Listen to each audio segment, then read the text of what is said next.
English teacher, part 72. They raise the vexed questions, what's wrong when nothing is wrong?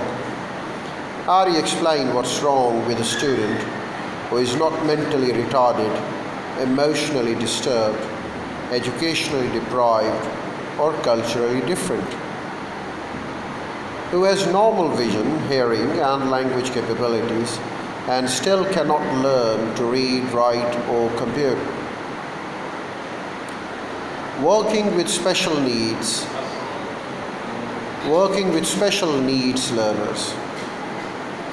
Classifying and grouping learners raises problems. One learner may be both gifted and hearing handicapped. Another may be both slow and hearing handicapped, and still another may be physically handicapped, slow and bilingual. Some learners are gifted in one subject but slow in the other.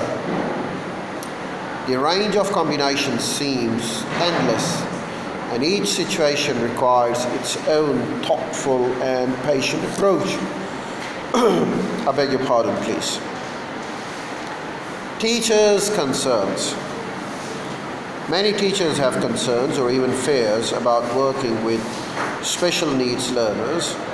Some are concerned about the inadequacy of their own level of training, the level of support offered by the education system, administration, or special consultant, the time and the energy needed, and the limits these needs impose on the attention to other duties, especially in the mainstream class. Teachers who work well with the special students recognize the challenges but deal with them matter of the factly, emphasize the characteristics of these students, share with other students. These teachers plan carefully and establish positive classroom climate with smooth management procedures and routines, and prepare other students to interact constructively, and special students too. They match their questions to the individual student's level of ability, and they are encouraging and supportive and provide positive feedback.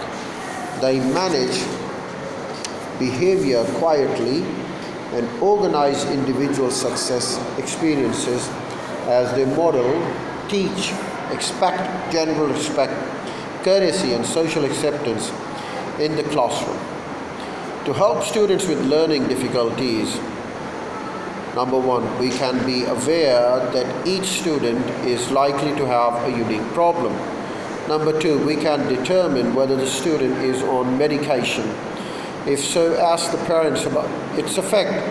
If those effects create a problem, check with the parents to see if the dosage can be adjusted or the medication be changed. We can observe carefully to determine each student's preferred learning modality. We can stop at each student's readiness level and provide direct, hands-on experience whenever possible. Or we can question, and when questioning, allow ample time for response. Wait rather than rephrasing a question, as this may only confuse the student.